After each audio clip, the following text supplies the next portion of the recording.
kitarimo aragenda ajya guca inzira za kure, nangane nansange tuganire, ntambara ndwana nk'imyashikaramu bro, akaje kose kamenyera mpita ngasicyonyora direct, ndetse nzanamubabarira niba ngombwa, ariko ntabwo ngiye nshobora kubyuka mu gitondo ngo mvuge ngo ngiye kujya gucreatinga ngo ubushuti bwanjye na Chita. Umuntu nka Sabe wamufashije akamwuriza indege bwa mbere akaba yaramuhemukiye, ariko tujye tuvugisha, niyo naba niyenza nakwiyenza ku bantu 10 abantu 20 bose icyarimwe. Ese kuki mwe mutemera ko banyiyenza? Chita n'umuhanya umva baretse gato, Chita n'umutindi ku mutima, nge nifuza kuri kujya habona rero. Chita mutegereje ahantu hamwe ngiye nukuvuga ngo buri Chita ujuro ntuzongere kurongora uruhande. Wagiye Bugande gusambana na murumuna wangu ino ndebe, urabizi nubwo havuzwe Sabe irampanga yibi Chita agiye gusambana na Bugande. Chita mutegereje ahantu hamwe ngiye nukuvuga ngo buri Chita ujuro ntuzongere kurongora uruhande. Wagiye Bugande gusambana na murumuna wangu ino ndebe, urabizi nubwo havuzwe Sabe irampanga yibi Chita agiye gusambana na Bugande. Uriya mupeti Profete Joshua nabonye noneho arimo aranaga amafaranga ku bwinshi ayasambaza, ewa anachiria pesa sana. Wowe ntago umwemera? Uriya mupeti Josué tujye tuvugisha, niyo naba niyenza nakwiyenza ku bantu 10 abantu 20 bose icyarimwe. Umuntu wese umbeje ambejera ko ngo namwatse ikintu, abona abakobwa bagenda bagakuregetinga ngo baze bavuge ko nabatse ngo kubisa, nkabyumva nkabirorera nkabihorera nkiture, nyuma bakongera bagasaba imbabazi. Can you try to be friend with Chita? Ngewe ntago njye wabicreatinga, we ni ugomba kubicreatinga, ngewe I'm good. Nge meze neza cyane rwose, we ni uzabicreatinga, niyumva bikwiye ubwo bizaba, niyumva kandi none bidakwiye ntago nge najya kumufata mu kibuno rwose ngo mubwire ngo none kandi ngo ndumuhungu w'igikondo, ntago ari uko dukora twebwe nkubita ngenda. Niyumva bishaka nta kibazo rwose, azaza ngane tuganire, ndetse nzanamubabarira niba ngombwa, ariko ntago nge nshobora kubyuka mu gitondo ngo mvuge ngo ngiye kujya gucreatinga ngo ubushuti bwanjye na Chita, kuko si umwana mwiza, sinuwo ko wagira inshuti ya hafi, uko umuntu nka Sabe wamufashije akamwuriza indege bwa mbere akaba yaramuhemukiye, nge ntago yanyorohera. Buriya Chita aramutse naguciye urwaho rwose utameze fresh, hari ukundi kuntu yabigenza. Niyo mpamvu mvuze gutyo nyine mbambarabuye. Bari abahungu ntago ari abana beza, ntago ari abantu bo kuba wavuga ngo mufitanye umubano ngo ni ibintu byo bishimishije cyangwa se wenda ni ibintu byo kwishimira. Wapi, ntago ari abana beza na gato, abo ni abantu bo kugendera kure. Maze buriya gihe nagize amahirwe mpita nigirira umudomo ndaza ndabivuga, hari abandi bantu bahonyorewemo bitavugwa. Ntago byoroshye, reka nkubwize ukuri, kuba umuntu mubana muri company ni sawa cyane, nabyo ahubwo byagagombye guhita bimubwira ati uyu muvandimwe dukorana wagenda nkamuganiriza tukareba uko tubigenza. Arimo araca inzira za kure, Chita arimo aragenda ajya guca inzira za kure, ari kujya kuzenguruka inzira za kure, ari kujya guca inzira za kure cyane kandi zidafite aho ziza kuza kumugeza. Nangane nansange tuganire, ariko guca ku nzira za kure arimo arajya kuzenguruka, akajya kwizengurukaho kandi yagakwiye kuza direct. Ibyo Chita yakoreye Sabe ni nk'ibyo umuntu bita Medbeat yakoreye The Ben. Buriya nashakaga ko kuri kujya habona. Chita n'umuhanya umva baretse gato, Chita n'umutindi ku mutima, nge nifuza kuri kujya habona rero. Niyo mpamvu yabyo urukumva kugira ngo kuri ndetse hatazagira umuntu wongera kubeshwa atekereza ko abo bacita ari abantu bari inosa, kandi bano naba gombe bindenga kamere. Uretse gato rubona rushobora kwicara imbere ya kamera ruhostinga murangira umuvugizi wa RIB rugomba rwabaye ikintu cy'igitangaza. You are nothing. wumve ko ibyo ni ibintu nari narabanye nabyigihe, ni ibintu nari narabashije kwihanganira noneho izi ngegera bafite ukuntu ukuri kugombe kujya habona. bifite ukuntu byihisha ngo turi mu gihugu, ngo abantu bata mu gihugu mwamase mwe dukorera igihugu kurusha mu kibamo. Ariko dore ikintu ngeke kinsetsa Godfa, umuntu urataha mu gihugu kitamutegereje ahantu hamwe ngiye ni ukuvuga ngo buri cita ujuro ntuzongere kurongora uruhande. Wagiye Bugande gusambana na murumuna wangu ino ndebe, urabizi nubwo havuzwe sabe irampanga cita yagiye gusambana na Bugande. Nose mutekereza ibi ngiye abantu baracecetse, uru rugira amabi nka ya nyina wabizuru. Ariko cita nukuvuga ngo kamera yanjye guhoraho, wowe uzahura n'imbwa yiruka. Uyu mushenzi yaraje twita imbeba iyi kamera. None hari ukuntu ngo abantu ngo batari mu gihugu ngo batatanga umusanzu mu gihugu, mukora iki? Tuzagaruke kubyanyu. ari ibintu bakunda gukoresha iyo umuntu yaje agatinda, ujya kumukoma ngo ese ngo baramwirukanye ngo ko yatinze, ariko si umuntu uri iwabo bamwibutsa kongera gutahara. Oya ahubwo uretse gato wanasubirayo ngo abo bantu ngo baba hanze y'igihugu batatanga umusanzu bataza mu gihugu. Bigoryi none bafite ukuntu barabakana. Urahostinga umuyobozi umwe ukumva bayi gitangaza. How many times twaba hostinze? Noneho ukajya kumukumva arimo arabaza ibibazo biteye ubwoba bro. Ari nk'igihe umuntu abaza ikibazo nkahita bazi nk'uyu muntu abibajije nk'umuntu nawe cyangwa ni nk'urunyamaswa. Si nk'umuntu bita Disikrema agira atya ejo bundi akora ikiganiro, urumva? Nawe ngo akomoza ku bantu ngo bataba mu gihugu. Hari ingegera ngo zarwaniye umutwe w'ifi barazifunga. Ni bande abantu batatu bafunzwe, harimo ikigoryi bita ngo ni Pionika, icyitwa Muhire Johnson ndetse n'uwo bita Janvier Romeo. Bafunzwe bazira kurwanira umutwe w'isamake mu kabari Nyamata bro. Na nyira kabari nawe baramufunga, n'umwana w'umukobwa ngo bajyaga bisambanyiriza agakeka. Nawe n'uwo mukobwa bamufunze, nawe arafunze. Bapfuye umutwe w'isamake cyangwa bapfuye uwo mukobwa? Ni kwa kundi ukuntu abantu baba barimo bararya barangije kurya, urumva umutwe w'isamake ngo wari uteretse ku ruhande. Noneho umutwe w'isamake uteretse ku ruhande batigeze bawukoraho, uwitwa Janvier Romeo bashaka kuwutsindira. Noneho uwitwa Pionika na Rwarunyinya nawe ahita awusingira. Aho niho komba yatangiriye. Ese Pionika ni kimwe gifite inyinya bagira ngo ni kimwe cy'umuringoti mu kanwa. Noneho ubu tuvugana ikibazo cyabo cy'urugomo no kurwanira umutwe w'isamake cyamaze kugezwa imbere y'ubushinjacyaha. Ariko ubushinjacyaha bwaragoye, basigaye baburanye imanza zo kurya imitwe y'isamake. Umuntu ari aho ngaho bamaze kumugaburira, yariye yahaze, agiye no kurwanira umutwe w'isamake.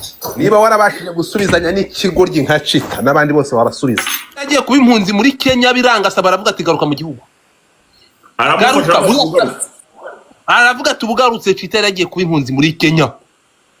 Yagiye kuba impunzi muri Kenya, Cita asaba aravuga ati garuka ugaruka mu rwakubyaye. Aragaruka.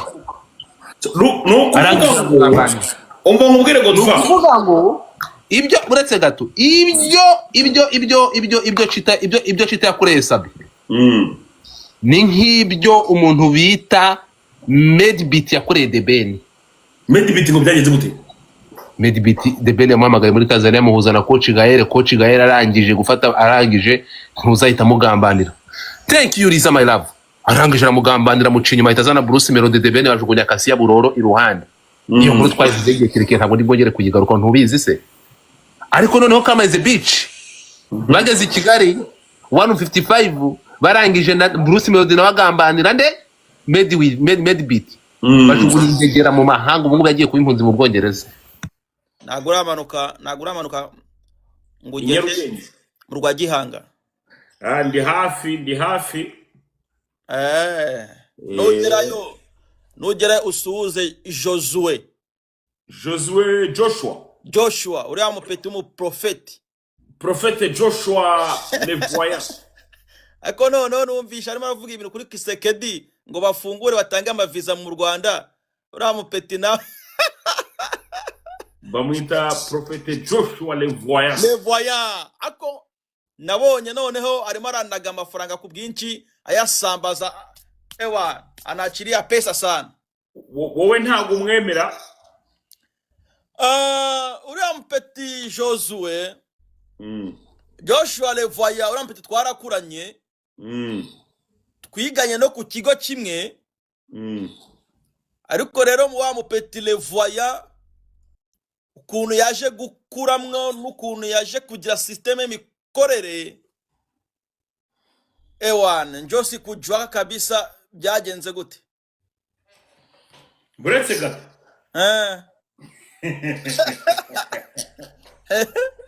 so nashaka kukubaza ikibazo cy'amatsiko. Prophete Joshua mwarakuranye mwariganye muri École Congolaise.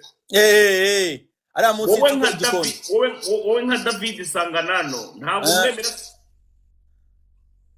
Ewa mbo Joshua ari ibintu bimwe na bimwe akora ku ruhande rumwe ukabona yuko nibijyanye n'ijambo ry'Imana naga ari byiza, bya bintu byo kunaga amafaranga, bya bintu byo kunywa amabyeri, bya bintu byo kujya muri za boîte, ira nako bijyanye n'ijambo ry'Imana. Ariko akabaho nibindi akora mu buryo bwo gufasha mitiweri, gufasha abantu batishoboye, birabyo ni sawa. Urumva ari kote imwe mwemeraho, ari nindi kote wapi?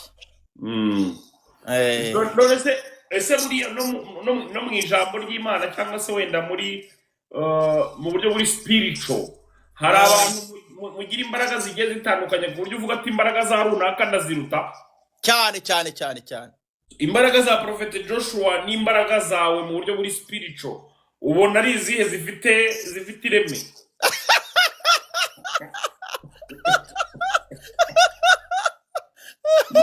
Urumva no mu ijambo ry'Imana ari ukuntu ureba umukozi, ari ukuntu nyine abakozi b'Imana basumbanye ku mbaraga, basumbanye ku mbaraga, abafite imbaraga ziri high, abafite imbaraga ziri moyenne, n'abandi bari hasi bari down. Ariko rero iyo ubimenye cyangwa se iyo ubisobanukiwe ntabwo ari byiza kwita uvuga ati ngura ndamurusha cyangwa simurusha.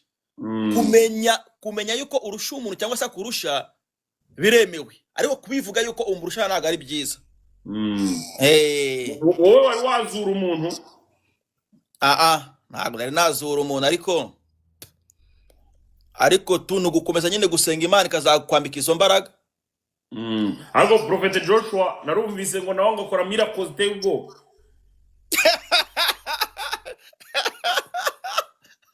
Icyo nabwira abantu bitonde kandi bagende pole kuko abaskama basigaye buzuye mu nzego zose. Daddy witonde kuri Prophete Joshua nawe agira umudomo, ashobora kuza kugukorera episode 35. Oya Joshua kuba kora ibitangaza njyewe ndamuzi kandi kaze muguhamagarira ze live. Mwamagare muguhamagarira ze live, muhamagare ngenda muzi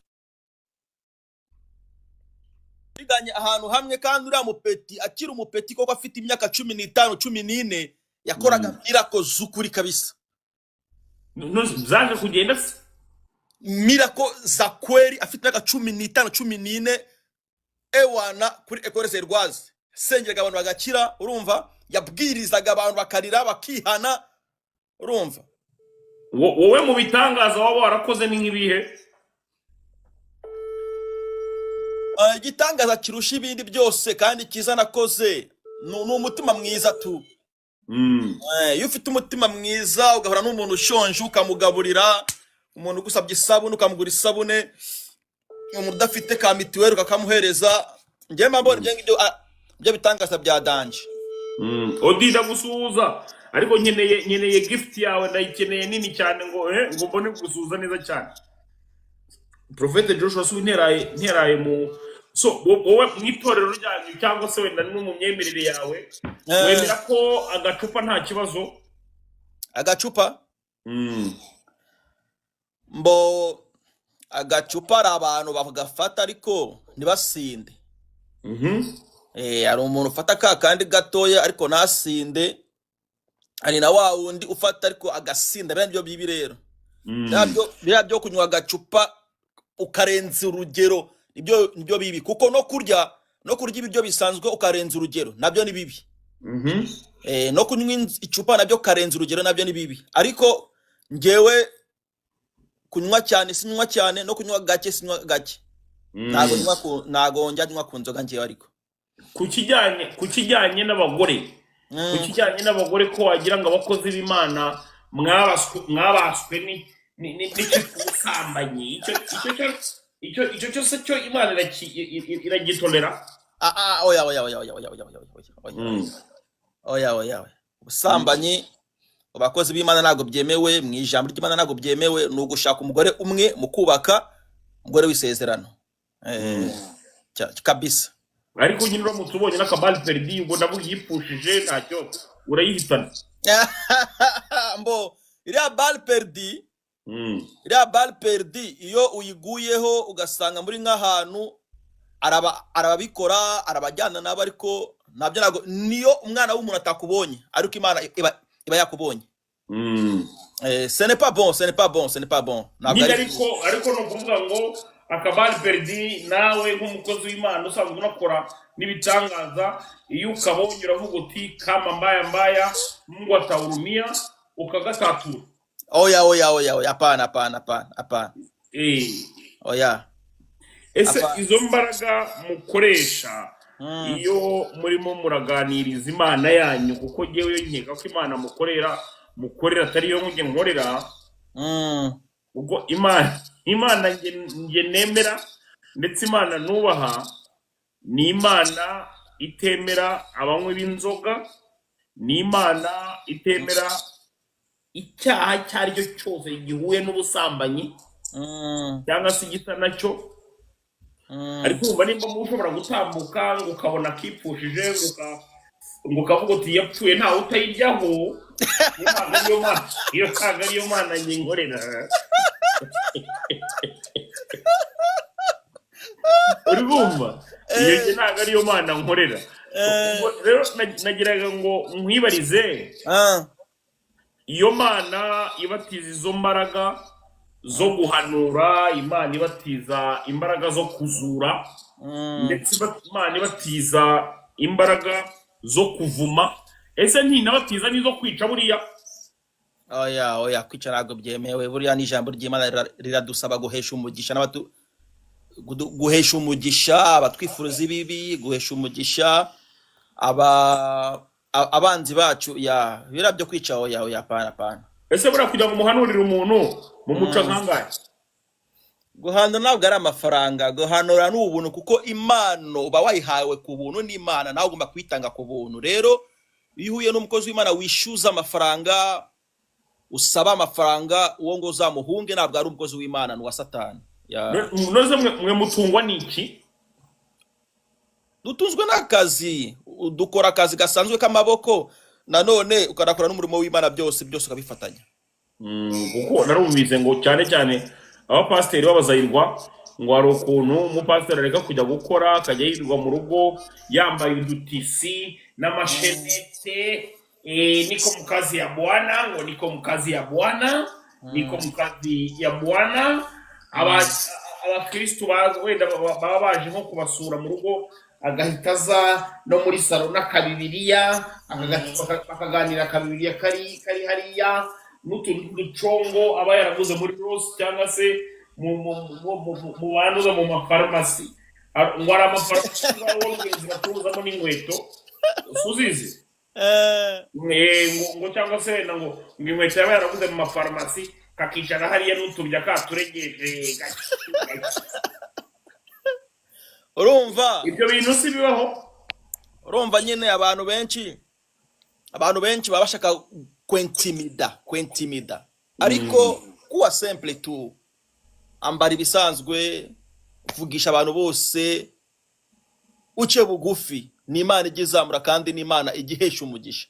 Ariko bya bintu byo kwiyemera ukaza wabyimbye inda wayegejeje hano wabaye nkanuza nka Pastor Kwangwa, ugasanga karavante za danje bodyguard. Oya duce bugufi dusenga Imana.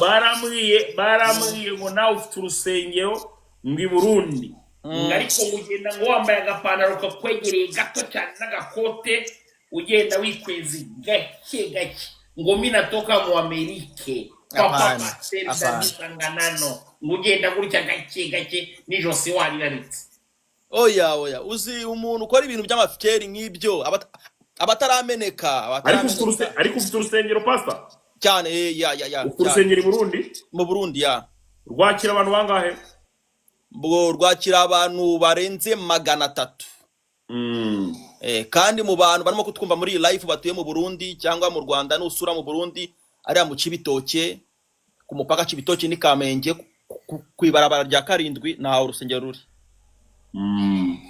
Sasa Jay, ni numvishe bavuga ngo nawe uri umwana wo mu muryango w'abanuza w'abayehova, byaba ari ukuri cyangwa? Jewe navukiye mu muryango w'abayehova mugani wanyu nk'uko mubivuga, ndetse mbakuriramo. Ni nabyo byampaye kuba nibura basi mu byaha nkora hatabamo itabi, hatabamo icyo kunywa itabi. Mu bindi byaha byose nshobora kuba narabigerageje, gutukana, gukora mu nkono, kunyara ku muhanda ndetse no kunyara ku buriri, uretse gusa kunyaza. Ariko ibindi byaha byo nagiye mbigerageza. Ariko gusa icyo ngicyo kitabi cyo byaramfashije cyane gukurira mu muryango w'abahamya ba Yehova. None se mukecuru iyo abonye urimo gukora live utukana cyangwa se uvuga ari amagambo zo kwandagaza, ntabwo ajya gukomaho mu rugo? Ni ukuvuga ngo yarabyakiriye, akabikakirwa nka keza, urumva? Yarabyakiriye, ntabwo yabinshimira ariko yarabyakiriye. Okay. Ni nko kubona umuntu w'umupasitoro mu rusengero uzwiho ingeso yo gusambanya abakobwa babamo, arakomeza akabwiriza kuri aritari ariko nyine babizi ko iyo ngeso ayigira.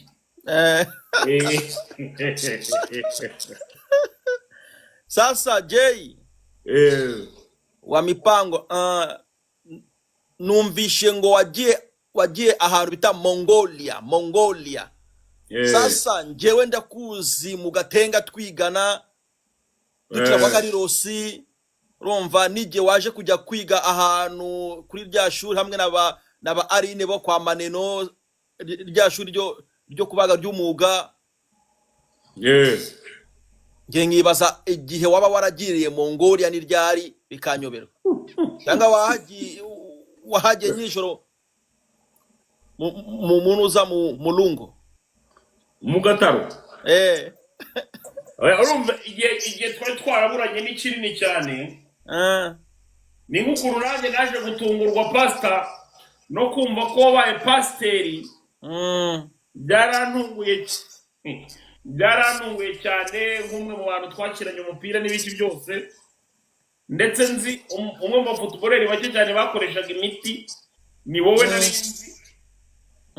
Natunguwe rero no kumva nawe ngo wabaye pasiteri, ariko ngiye muri Mongolia burya nkimara kurangiza segonderi nahise ngenda. Sinatinze, nabanje gukora umurimo w'amaboko muke gakeya gusa. Mpita nerekera kabisa. Okay. None warahageze Mongolia? Narahageze kandi ariyo ntuye. Okay. Shiraho Prophet Joshua byanze? Namuhamagaye ntabwo arimo aritaba, ariko aramutse aje yakubaga cyane. Oya mamagare cyangwa ushiraho Aline. Nari mbonye ahubwo umushuti wawe ntuza hano. Aline cyangwa Apo? Shiraho Aline cyangwa Apo. Hari abantu barimo barandika komanteri hano, hari ibintu barimo baragenda bandikamo. Ese n'abapasiteri basigaye baza amatiku? Bari kugenda bagureza comment aho ngaho gake. oya amatiku si byiza ku bana b'Imana, amatiku ntabwo ari byiza, Eh? amatiku ntabwo ari sawa ku bana b'Imana. Baranditse ngo zana momo nshyireho agatabazi papa, niko umuvandimwe amubwiye ati zana momo nshyireho agatabazi. Uretse gato nyimuhereze momo ngo ashyireho agatabazi. Agatabazi urakazi pastor? Oya Ese muri Amerika ukora iki? ngora muri Amazon. Ukora muri Amazon? Wowe ntabwo ukora se umurimo wo guheha? Guheha ngo bakora muri Amerika, ngo abantu benshi bakora imirimo yo guheha, kutawaza bakecuru n'abaze. Oya ako kazi kari cyane muri state ya Arizona cyane. Ngo pastor ko mbona asa na Eritier waba Agape. Ngo pastor ngo ko babona gusa na Eritier, ngo na Eritier waba Agape, abo bantu bazi? Oya muntu simuzi. None se Yego. nani Chanceline ngo muziranyeho, aricyo muziranyeho? Chanceline we? Chanceline madame wa Grand Joueur Filemo.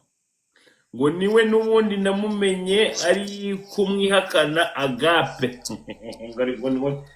Wa Chance ndamuzi. Ndamuzi cyane. Okay. Muravugana se? Cyane. Ujya umutamusa? Umutamo gute? Unyine ujya umushyiriraho kuri momo? Cyane. Oya biragoye cyane ndabizi. Apana. Abadiaspora ashobora kubaza amakuru y'umuntu akayabaza iminsi 3 barimo baramusobanurira amakuru y'uwo muntu, akanumva ko uwo muntu akeneye ikintu runaka ari muri nini. Ko ntihagire ikintu ubundi yibwiriza. Jya wibwiriza, buriya ni byiza cyane. Ku myaka umaze muri Amerika wagakwiye kuba nibura uvuga uti naremeye abantu runaka n'abandi. Hari nk'umwana nzi mwakuranye mwiganye bita Jacques, ubu uheze muri Kenya, kandi iyo tuvugana mbwira ko rwose wamutereranye, uri umwe mu bantu basangiraga nawe pate jaune kwa Carlos. Ni discipline. Ya uriya mwana ukuntu nari muzi kwa Carlos, turi inshuti dukina hamwe umupira, twaje gutandukana. So ejo bundi rero tuvugana kuri telefone, mu kuvugana rero numva imvugo ziwe, numva ukuntu arimo gusaba tukana, arimo gusaba ntacyo bufura. Umuntu mwakuranye ariko ntago ari ngombwa ko gusaba, biba ngo wowe uribwira. Kwibwiriza birumvikana, ariko banza ujya kwibwiriza umaze kureba situation ye n'ukuntu ameze. Lakini sasa Petit iko na ni discipline, anakuchamba ibitusi ya mubaya. Utavuga ati oya, niba koko ngewe nshobora kuba twaraziranye uri mayibobo, ariko uyu munsi Imana yarakuzamuye, ntabwo ngomba kuza kukuzaho ukuntu ndari sanzwe nkuzaho kera. Ngomba gushiraho respect. Kuri urabarizwa he? Ndi hano Michigan muri Amerika. Iruhande rwa Lake Michigan. Voilà. Urubatse cyangwa uri ingaragu tukurangira umugore? Oya ngiye ndubatse. Urubatse. Umugore wawe namurabana aho ngaho? Oya umugore wanjye ari mu Burundi. Waranabyaye? Abana bangahe ko bazerwa mukunda kubyara cyane? Numwe gusa. Afite imyaka ingahe?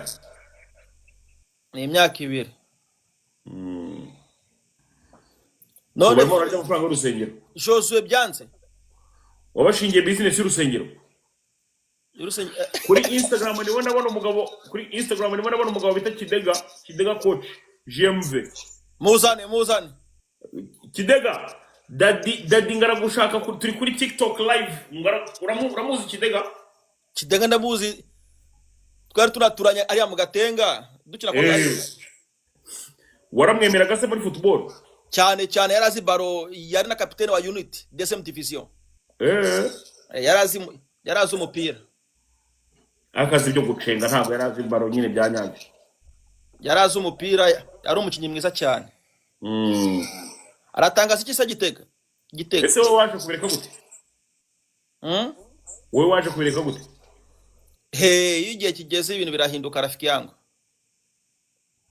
Umuntu urimo urabaza ngo ese afite umugore ngo ese afite abana, yabishubije afite umugore n'abana, ariko uramutse ubaye ushaka kuba nk'inyongezo nabyo byaba byiza cyane. Tugera Ase Kidega avuze gute kutamushiraho? ari kuri Instagram, nari mubwiye ngo aze kuri TikTok. Hano hari umuzayi w'akazi ushobora kuba kuzi yitwa Aline Chibalonza. Uramuzi? Chibalonza ndamuzi. Uramuzi? Chibaloma Machumu ndamuzi. None Chibalonza, yavuze ngo Chibalonza. Chibalonza ndamuzi, twari duturanye mu Karambo. Na requesting muzani nawe hanga. Chibalonza ndamuzi bien. Mubwira requesting ni umuntu wawe. Ndamuzi, twariganye mu 5 primaire. Ni wari umuntu wamubwira nawe requesting asa. Njye nago ndamubona ariko. Nogere nari mubonye atambuka hanga. Ngo uyu musaza ndamuzi cyane kiro kabisa, much respect. Alo? OG big man. Fresh. Yego.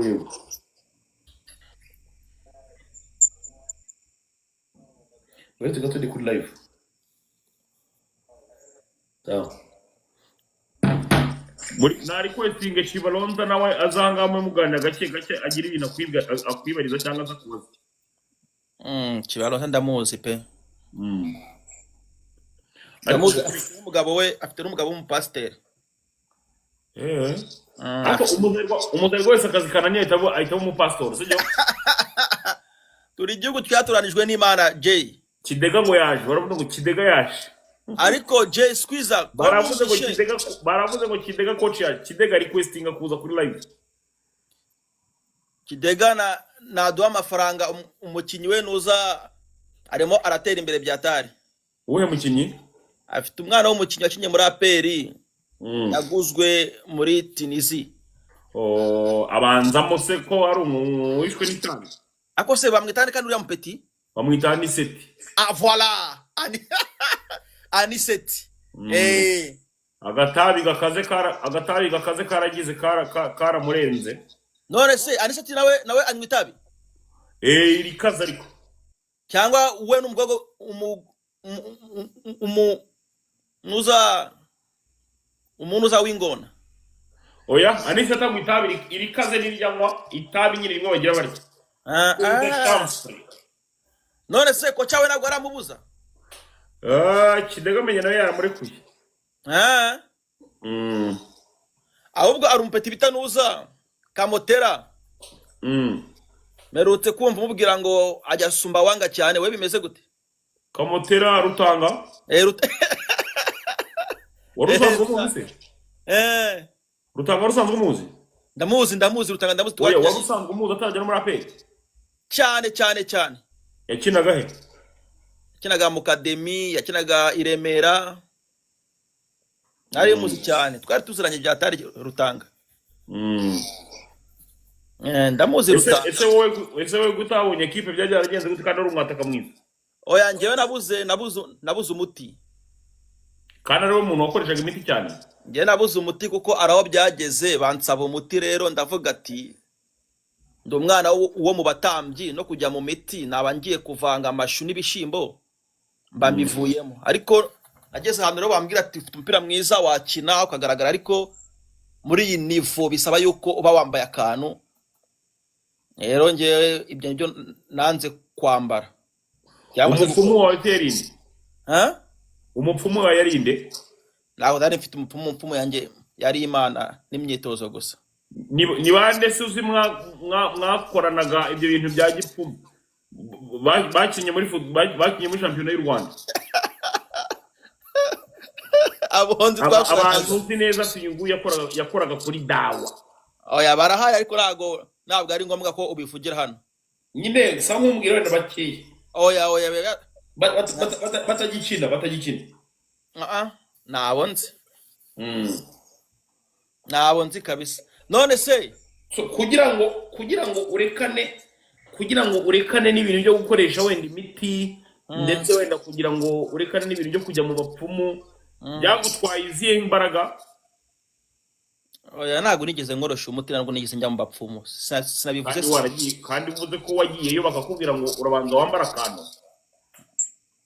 none se ako kantu babimbwiye kwambara ntago babimbwiriye muri nuza mu bapfumu. Ni umutoza tu akakubwira ati peti uboye mbonye nta kintu ufite kandi ubizi, saba yuko wambara akantu. Kandi rero biriya bintu nabyo kugira ngo ubijyemo ni umutoza ukujyanamo, ntago wapfa kwijyana utazi inzira. Bivuze ko Gidega nawe yari yambaye akantu ko yakinye muri Rayon Sport. Umubaze Gidega yakinye muri Rayon Sport ariko yari umubenceri. Yakinye muri polisi atari umubenceri ariko. Yari umubenceri no kugira ngo abone 18 byari hamana ariko muri Rayon. Oya, muri Rayon match yakinye. Ziriya za MTN. Oya, nzi match yakinye zitari za MTN. Iziye. Ndazizi match yakinye. Okay.